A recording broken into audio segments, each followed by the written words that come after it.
Para que possamos entender a organização política atualmente, é necessário entender sobre o seu processo histórico. Por isso, iniciaremos falando sobre como foi inaugurada uma nova ordem mundial com o fim da Guerra Fria, seu desdobramento com o incremento da globalização e de uma política neoliberal, além da criação de blocos econômicos e do fortalecimento de órgãos supranacionais. Uma ordem mundial diz respeito às configurações gerais de hierarquias de poder existentes entre os países do mundo. Dessa forma, as ordens mundiais modificam-se a cada oscilação em seu contexto histórico. Portanto, ao falar de uma nova ordem mundial, estamos nos referindo ao atual contexto das relações políticas e econômicas internacionais de poder. No período da Guerra Fria, existiam duas nações principais que dominavam e polarizavam as relações de poder no mundo, os Estados Unidos e a União Soviética.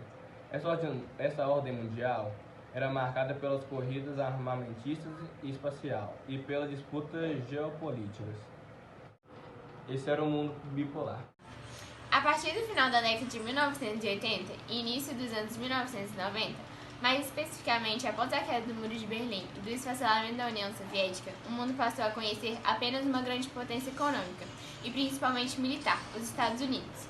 Analistas e cientistas políticos passaram a nomear então a ordem mundial vigente como unipolar. Nesse contexto, nos últimos anos, o mundo assistiu às sucessivas crescentes econômicas da União Europeia e do Japão, apesar das crises que essas frentes de poder sofreram no final dos anos 2000. Mas é preciso lembrar que não há no mundo nenhuma nação que possua o poder bélico e nuclear dos Estados Unidos. Esse país possui bombas e ogivas nucleares que juntas seriam capazes de destruir todo o planeta várias vezes. A Rússia, grande herdeira do Império Soviético, mesmo possuindo tecnologia nuclear e um elevado número de armamentos, vem perdendo espaço no campo bélico em virtude da falta de investimento na manutenção do seu arsenal, em razão da dificuldade econômica enfrentada pelo país após a Guerra Fria. De outro lado, também vêm sendo notáveis os índices de crescimento econômico que colocaram a China como segunda maior nação do mundo em tamanho de PIB.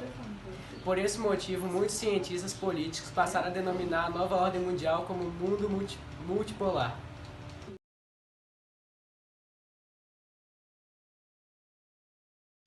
Podemos dizer que o Brasil, no contexto da nova ordem mundial, integra a perspectiva dos países periféricos em busca de melhores condições para a promoção do desenvolvimento e para fazer frente às nações do Norte. Para isso, será necessário que o país encontre uma maneira melhor de se desenvolver no plano tecnológico e industrial, a fim de diminuir a sua dependência no contexto da divisão internacional do trabalho.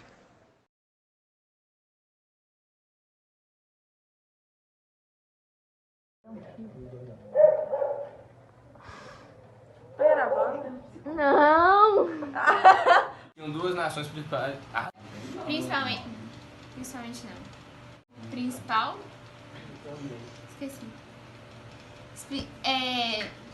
Ai, mano, sei lá. De poder existentes entre... A mãozinha!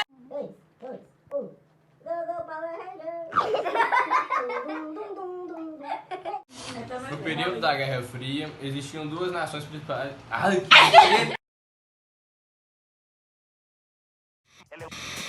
A crise atual não é só econômica e financeira, ela é uma crise de civilização. Denuncia modelos absurdos de produção e consumo que destrói a natureza, comprometendo já não o futuro da humanidade, mas seu presente. Bem-vindos ao Eldorado que facilita o consumismo, que desperta novos vícios, incita o individualismo, que cega os indivíduos perante o sensacionalismo. Impera a publicidade que infelicia o exibicionismo. Possuir é um prestígio e status é necessidade que ganha protagonismo e saltas para o conformismo. Instala-se o presente no tempo atual. O essencial deixou de ser transparente e o mais radical é ver a cidade se educar a nossa gente. É tudo para calçar, presenciar o extermínio no meio ambiente. Sociedade de consumo é nova ordem mundial. Barras, barras, barras, barras.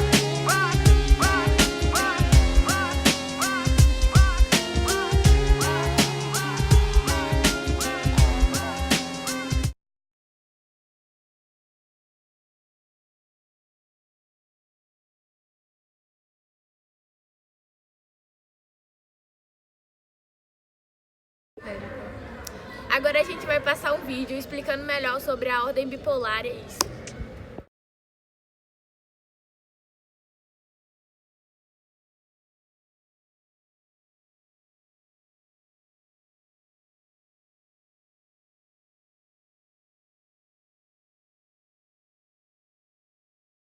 Os Estados Unidos chegam e criam o Plano Marshall para ajudar a economia dos países aliados europeus que ficaram desestabilizados depois da Segunda Guerra.